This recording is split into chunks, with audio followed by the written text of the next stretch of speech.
Have you ever found yourself stuck in dua to where you know what you want to ask Allah for, but you can't come up with the right words to ask Him for it? And then you go asking or looking for some sort of prophetic dua that you hope matches perfectly with the specific ask that you have. What if I told you that there's one catch-all dua that takes everything you want to ask Allah subhanahu wa ta'ala for and puts it perfectly in a few sentences to achieve that goal? I want you to picture the scene because it's actually going to be a familiar scene throughout this entire series. Aisha radiallahu ta'ala anha says that I was in my room in salah exerting myself in dua.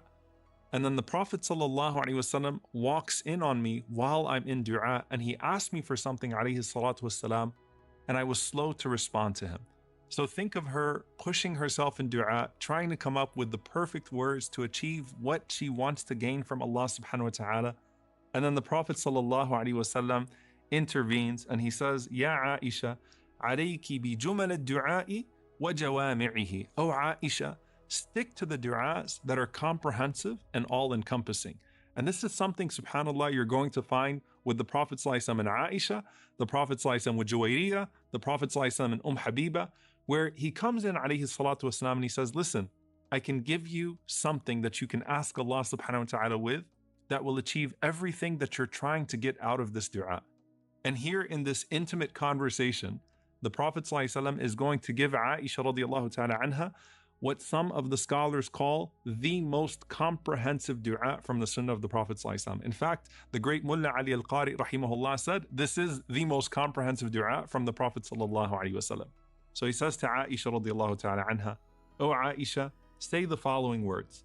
Allahumma inni as'aluka min al-khayri kullihi, ajilihi wa ajilihi, ma alimtu minhu wa ma lam a'lam, wa a'udhu bika min al-sharri kullihi, عاجله وآجله ما علمت منه وما لم أعلم. O Allah, I ask you from all that is good, in this world and in the hereafter, what I know and what I do not know. And O Allah, I seek refuge with you from all evil, in this world and in the hereafter, what I know and what I do not know.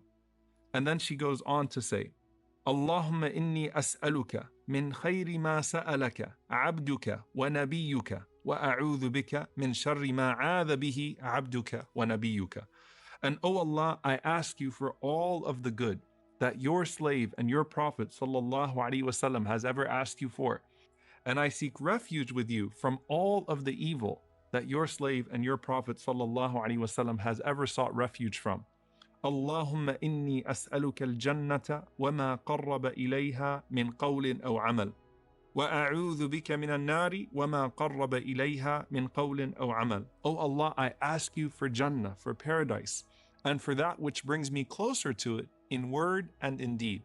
And I seek refuge in you from hellfire, and that which brings me closer to it in word and in deed. And then finally, وَأَسْأَلُكَ أَن تَجْعَلَ كُلَّ قَضَاءٍ قَضَيْتَهُ لِي خَيْرًا. And I ask you to make every decree that you decree concerning me good. So in this dua, subhanAllah, you have pretty much all of the articles of faith summarized in one paragraph. And I want to break it down, inshallah ta'ala, into 4 parts. The first part is everything that Allah subhanahu wa ta'ala knows. The second part is everything that the Prophet sallallahu alaihi wasallam asked for. The third part is everything that leads to the destination that I want in the hereafter. And then the fourth part is everything that is beneficial of decree for me in this world. So let's break it down, inshallah ta'ala. In the first part, you're asking Allah subhanahu wa ta'ala for every good that you know and that He knows. Now that means everything that you want to ask Allah subhanahu wa ta'ala for, whether it's your finances or your relationships or your careers or your pursuits, anything that you want to ask Allah for that you know is good for you, you're including it in this dua. And then you're deferring to the knowledge of Allah subhanahu wa ta'ala and saying, oh Allah, in every good that you know, and Allah subhanahu wa ta'ala knows what's better for us, and Allah subhanahu wa ta'ala knows good things for us that we have no idea even exist in the realm of good and evil. So, oh Allah, based upon everything that you know, give me everything that's good for me in this life and in the hereafter.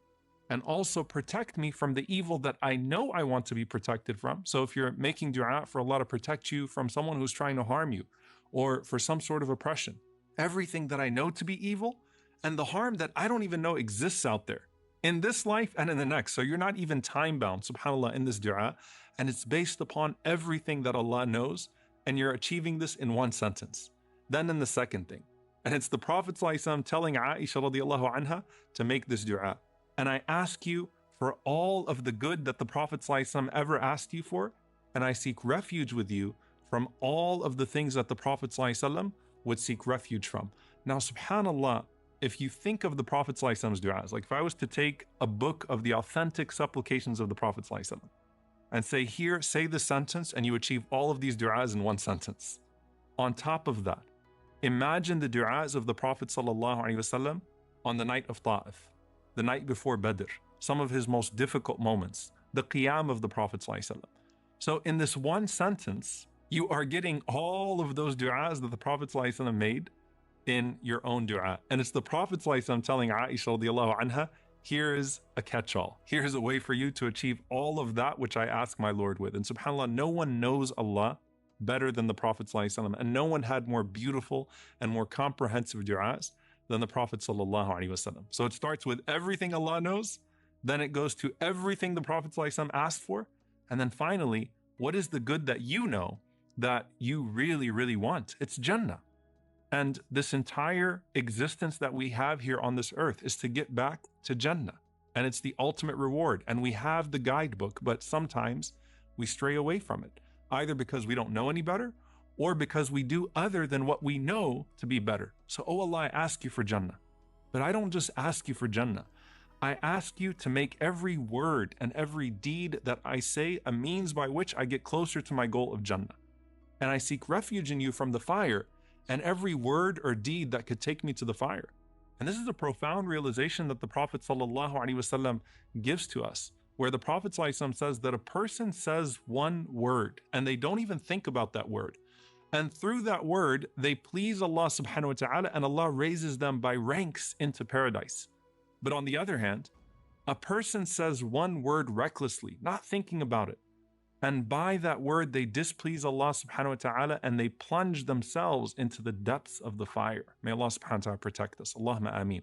So we're recognizing here that it's small deeds and small words that we sometimes don't appreciate the consequences of. And so, oh Allah, I ask you for the destination, and I ask you for the deeds that will take me to the desired destination in the hereafter. And then the last part of this dua is the one that fits destiny, the one that fits decree. وَأَسْأَلُكَ أَن تَجْعَلَ كُلَّ قَضَاءٍ قَضَيْتَهُ لِي خَيْرًا. And I ask you that every decree that you have for me here is good. Now here's the thing. Notice, though it is an explicit dua for good decree, it's not necessarily a dua for easy decree. And sometimes we conflate the two. The Prophet ﷺ said, عَجَبًا لِأَمْرِ الْمُؤْمِنِ, that how amazing is the affair of the believer. Why? إِنَّ أَمْرَهُ كُلَّهُ خَيْرٌ. Because every affair of the believer is khair, is good. What does that mean? If something pleases him, something happens to him that he's grateful for, then he says Alhamdulillah, and it's better for him. And if a hardship is visited upon him, he patiently endures that hardship, and it's khair, it's better for him. And this is only for the believer, that every decree for the believer is khair, is good, because it becomes a means by which it brings him closer to Allah, closer to manifesting the qualities of the Prophet ﷺ, closer to achieving the destination that he or she seeks in the hereafter, which is Jannah. Also, we find from this, dear brothers and sisters, that sometimes Allah subhanahu wa ta'ala decrees for you ease, but if that ease takes you away from Allah subhanahu wa ta'ala, that prosperity makes you ungrateful, or you use that prosperity to disobey Allah subhanahu wa ta'ala, then that decree is actually not khair for you. It's actually not good for you. Likewise, sometimes a hardship comes to you, and instead of making you more patient, instead of it bringing you closer to Allah subhanahu wa ta'ala, it actually makes you bitter and jaded. So it's not khair for you. It's not good for you. So you're asking Allah subhanahu wa ta'ala for the goodness of divine decree. And this is, subhanAllah, why the scholars say this prayer is so comprehensive. Now, did the Prophet ﷺ also used to ask Allah subhanahu wa ta'ala for protection from the things that we know we don't want to see in this life, that We know our difficulties that we know are the evil of decree? And the answer is absolutely. And there's a profound dua where the Prophet ﷺ also used to seek refuge in Allah subhanahu wa ta'ala from four things. من جهد البلاء ودرك الشقاء وسوء القضاء وشماتة الأعداء. He used to seek refuge alayhi salatu wasalam from the severity of trials. And then from drowning in misery. And darak al-shaqa, the scholars say, is when the trial becomes so severe that it could kill you. SubhanAllah, it's like the end of it all, where you're drowning in misery, where you can't think outside of that trial anymore. Min su' al-qada, and from the hardship of decree, from the evil of decree. May Allah protect us from the evil of decree in this life or the next. And then finally, shamatat al-a'da, when the enemies gloat over your misfortune. And so the Prophet ﷺ taught us how to ask Allah for all good decree, how to seek refuge in Allah subhanahu wa ta'ala from the things that we know to be hardship. But what is the greatest station that you could achieve out of all of that? Sometimes, for reasons that are unknown to us, bad decree, and I'm using quotation marks for a very specific reason here, bad decree afflicts us. We make all these du'as, and then all of these things still come to us, and we wonder, wait a minute, how come these difficulties are still coming to us? Because if we take those difficulties in the right manner, then those become means by which we are elevated in the hereafter, so long as our response is one that is befitting to Allah subhanahu wa ta'ala and what Allah azza wa jal has decreed for us. And so finally, the Prophet sallallahu alaihi wasallam used to make this beautiful dua, Allahumma inni as'aluka rida ba'da al-qada. Oh Allah, after it's all said and done, I ask you for contentment. I ask you to have the station of rida, the station of being pleased with you after the qada, after the decree. So whatever it turned out to be for me, oh Allah, let my response, you're asking Allah subhanahu wa ta'ala to guide your response. Let my response to it all be rida, be being pleased with you. And Imam Ibn al-Qayyim rahimahullah, he says, being pleased with Allah and His decree is the paradise of this earth. It is the Jannah of this earth. It is the greatest of the doors to Allah subhanahu wa ta'ala. It is the bliss of the worshippers, and it is the joy of those who long to meet Allah subhanahu wa ta'ala. And so while you're asking Allah subhanahu wa ta'ala for the destination of Jannah, if Allah subhanahu wa ta'ala grants you the ability to be pleased with His decree in this life, then you've already achieved the destination of Jannah in this world in your heart.